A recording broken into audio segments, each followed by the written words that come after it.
Hi, I'm Tinny from minibulldesign, and today I'm back out in the shop working on my next trike, number 7. I think I'm just going to call this number 7 because that's what it is.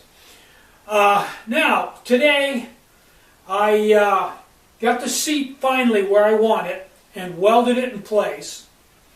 And I sat in it and figured out exactly where I wanted my crank set. I had to weld another piece on the end of the boom, another 3 inches to get it where I wanted it. But that's exactly where it should be. And as soon as the metal comes, I'll build the brackets and mount this permanently. I got a wheel setting up here basically where it's going to be. I got this all welded on. And everything's right where it's supposed to be there. Now, somebody asked me when I do the front axle and all the geometry, if I do a video on that, and I will. I will do the video, as I put it together, I'll do a video and explain each aspect of it. But for you guys that have never done this before, I can relate to that because the very first one I did a lot of reading and a lot of research on the internet and a lot of experimenting. And one of the problems I had, and it was a very learning experience, was the very first one I made, I didn't add enough caster. That would be caster as far as the kingpin wasn't leaning back far enough. I only had like 8 degrees of caster. I like to run a minimum of 12, and on this one I'm going to go crazy and go probably 18 or 20 just as an experiment. I'm going to tack weld it and try it, and if it doesn't work out I'll put a shim in it and less, but I'm going to try 18.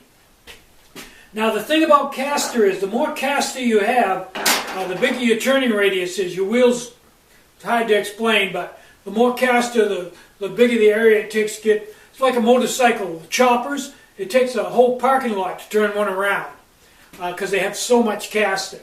But basically, in a nutshell, and like I said, I will do a video on this, each aspect of it as I do it. You've got center point steering, which means you have inclination on your kingpin from the bottom of the tire right up through the kingpin. You've got caster, and you've got, those are the two big ones. And then on your tie rod ends, your steering arms, you've got Ackerman's principle, which is dead simple. You go and draw a line from the center of the bottom of the kingpin back to the center of the rear wheel.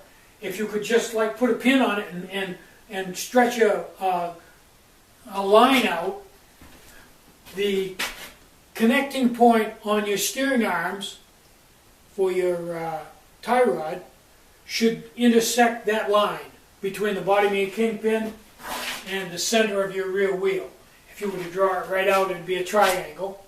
They intersect, and if they do, the tire on the inside of the curve will turn sharper than the one on the outside because you're driving in 2 circles.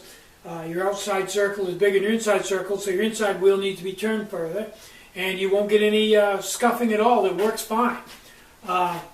That's basically about all there is to it. It's not real complicated.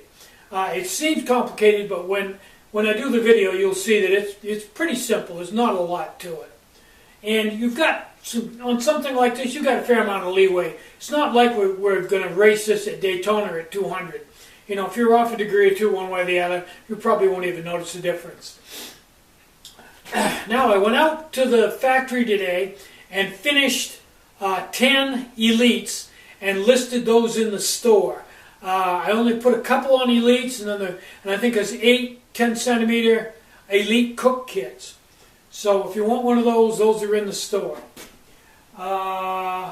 Spent most of the day riding the Velomobile, and you saw my video earlier of that. That's just dreamy. That's just that's more than I ever expected.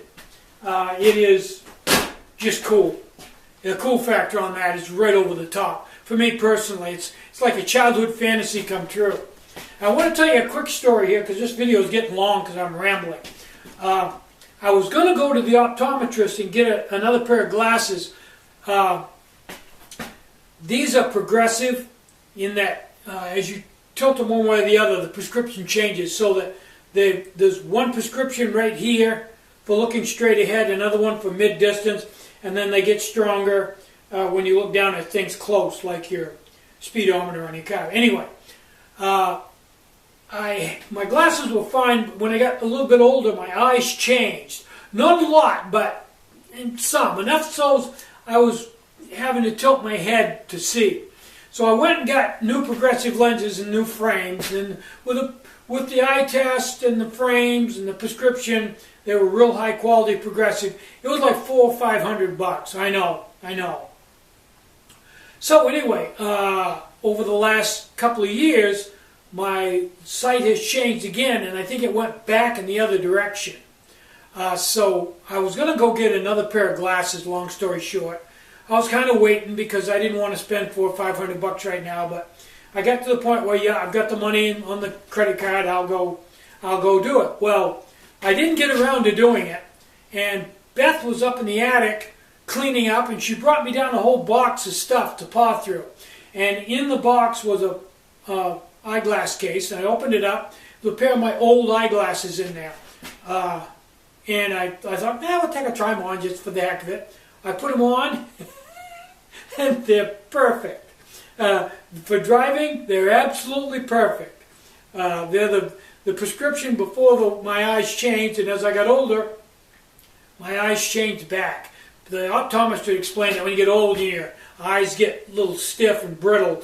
They change a little bit, and that brought me right back to my original prescription. So that saved me $500. I can live with that.